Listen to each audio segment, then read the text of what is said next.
Here are Twitter Files journalist Matt Taibbi, or maybe I should say former Twitter Files journalist Matt Taibbi's latest thoughts on his relationship with Twitter CEO Elon Musk. He is restricting you or from putting your articles on Twitter because you're also putting them on Substack, who he sees as a competitor. What do you want people to understand about that? I think this is a misunderstanding. I mean, I was working at Substack when I was a Substack contributor when I started doing the Twitter Files. I feel like I'm caught in the middle of a dispute between two companies. I like Elon a lot. I think he's got a lot of good qualities, and I think he did a tremendous thing for the public in opening up the Twitter Files for the population to see. I hope he continues doing that. You know, if he's not happy with me, there's lots of other journalists who can do that job. But it's unfortunate because I think, you know, this whole situation, people learned a lot, you know, a lot of things that they would never have learned without, you know, him making that very, very significant decision. Fox News host Martha McCullum followed up with this. If he's shutting you down, do you think that he is the proponent of free speech that he purports to be? Well, that's clearly problematic, right? I mean, I think that's one of the things I feel saddest about is that it undermines the argument, you know, that we need free speech across the internet when the person who, you know, identified initially as a proponent of free speech is, you know, blocking somebody because, you know, they're part of a commercial dispute or for some other reason. People see that. I actually think the algorithmic censorship is much more dangerous and much more severe, but these individual instances of sort of cartoon censorship are what people are going to pay attention to. Yeah, I agree mostly with what he's saying there. I think he's correct to point out that the Twitter Files were a very good thing, and it was great to have more transparency about what the policies were under previous leadership, and that Elon Musk should be credited for having allowed that. And it is deeply unfortunate that this has happened, that Elon Musk has chosen this course of action, partly, I think, as Taibbi said, due to a kind of misunderstanding about how Substack operates and what Taibbi was, because he was at Substack all along and just posting, like, the articles go on Substack, and that certainly it violates at least the kind of ethos of free speech that Elon Musk was articulating to do this, and yes, does make oneself look kind of hypocritical in their approach. So this is not great. Yeah. So this all has the whiff of, I voted for the lions eating my face party, not thinking that the lions were going to eat my face. This is so Matt Taibbi wrote a Substack post immediately after all of this happened last week, in which he gave a rundown of how everything transpired. And he acknowledges that his fellow Twitter Files journalist, Bari Weiss, made different decisions than him earlier on when Elon Musk chose to censor journalists that were talking about, not the Elon Jets account itself, but to censor journalists who are reporting on the Elon Jets account. Bari Weiss, in a moment that I felt was quite principled, in fact, articulated that she felt that was hypocritical and out of step with the free speech principles that Elon Musk had espoused and that were ostensibly driving his purchase of Twitter and his choice to release the Twitter Files. At that time, Bari Weiss was kicked out of the Twitter Files project. Matt Taibbi, both on my podcast and elsewhere, declined to say much about that. In this post that he wrote on his Substack after he became the victim of Elon Musk's censorship, he wrote, Bari Weiss decided the situation to demand a public statement. I absolutely respected the decision, but I disagreed. I thought the outcry, coming from people who never said a word across years of suppression of the type of people I wrote about in Meet the Censored series, like the V6 videographer, John Farina, Canadian broadcaster Paul Jay, the World Socialist website, etc., was a bad faith trap. These people didn't care about the issue at all, except in a self-interested way. What I find with Taibbi, who I like and respect a great deal, is that he often declines to engage with the substance of an issue by saying, well, some people who are mad are bad faith, so I don't have to pay attention to it. Bari Weiss was not acting in bad faith. Bari Weiss was someone committed to the Twitter Files project.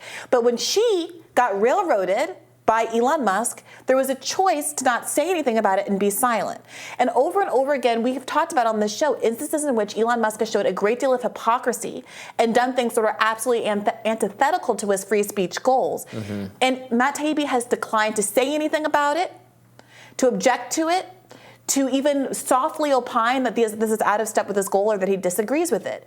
And now he's in a position where he personally is affected. Elon Musk literally ended their Twitter Files relationship, did a complete 180 on the value of the Twitter Files, apparently saying, well, I guess everything has to come to an end now, and deprioritized Matt Taibbi's Substack links and basically throttled him on Twitter because of a misunderstanding. He's supposed to be a tech genius, a misunderstanding of how Substack works and the fact that Matt Taibbi is one of Substack's most famous writers.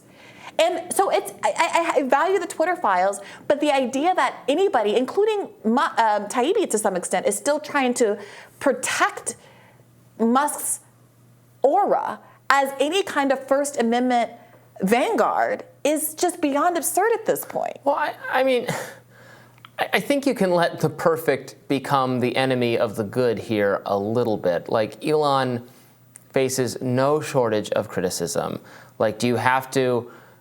I don't know that I would have made I'm sure I would have made some different choices in Taibbi's position, but he wanted to continue having access to this project. This project is certainly socially valuable, and you have to live with whatever compromises that entails until you can't, and he reached the point where he can, and now he doesn't do it anymore. Yeah, he reached the point where he couldn't, when it was his livelihood and his Substack, it became an issue, and when it was other people's, it wasn't an issue. But everybody on Fox doesn't sit around criticizing Fox all the time. Everyone at CNN doesn't sit around criticizing CNN all the time. Right, but it's not. But it's not just that he's not. If it's egregious and you have to say something, you have to say something. It's not just that he's not criticizing Musk. It's that he's actively affirming the idea that Musk has sincere commitments to the First Amendment, sincere commitments to, I shouldn't be using quotation marks, but sincere commitments to speech.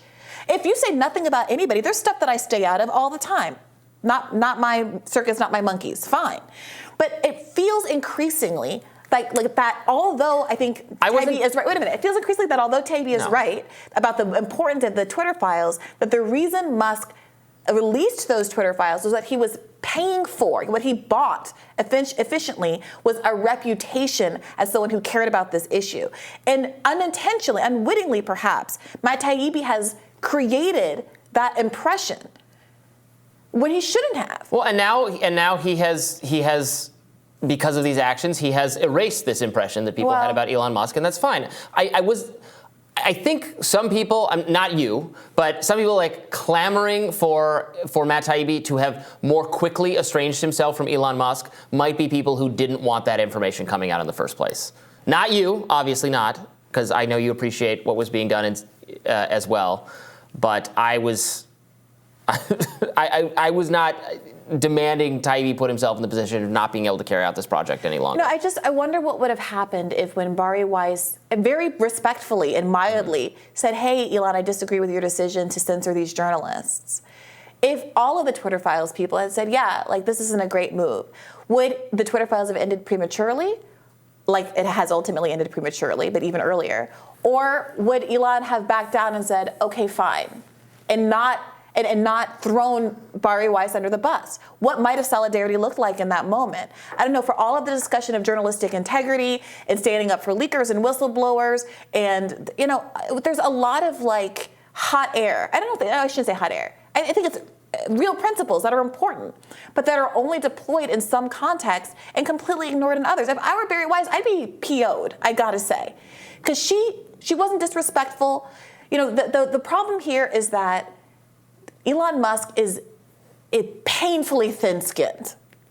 And if we're at a point where someone will ban you from a website, will try to throttle people's access to your Substack, which is your livelihood, that will shut down a journalistic enterprise that they've described as deeply important to the integrity of Twitter and social media and our understanding of government overreach in the United States of America, because you think that they work for Substack and you're mad about a competitor and you don't even understand how competitor brands work as the CEO of multiple major tech companies, we're in a problem zone. And at very least, I would like to see people involved in this project who value this project acknowledging that the root of this problem is that Elon Musk doesn't actually have the commitment to this that he averred. I think that's been acknowledged. It's acknowledged even now. Taibbi It's acknowledged and we're done. No, even Taibbi wouldn't acknowledge that. No, he said that he acknowledged it. No. He said that's exactly what he said. No, he didn't. He said that he values the Twitter Files project. The Twitter Files project wasn't important. But he at no point cast any doubt on Elon Musk's own commitment to the project, even as he said what Elon has done here makes him look hypocritical, given what he said. Light touch. Well, you thirst for these major clashes and battles. I don't thirst for a major clash, but there are a lot of people, and we'll see them in the comments section of this, who are saying, no, Elon Musk he still believes in free speech. The Twitter Files, he was genuinely committed to it, even as there's thousands of documents that have gone yet undisclosed. Taibbi's going to continue the project with what he already has. But Elon Musk basically wrapping it up with a bow because of an interpersonal dispute proves to me conclusively that you don't actually, you're putting your own personal feelings before something that is genuinely but that's Elon Musk's substantive. problem, not Matt Taibbi's problem, in my view. It's to the extent that Elon Musk is buying a reputation and laundering it through good journalists like Matt Taibbi, it becomes Matt Taibbi's problem. That's my contention. And I think that you'll see through the continued commitment and support to Elon Musk and valorizing him as a First Amendment figure, that it was money well spent. Who's valorizing him as a First Amendment figure now?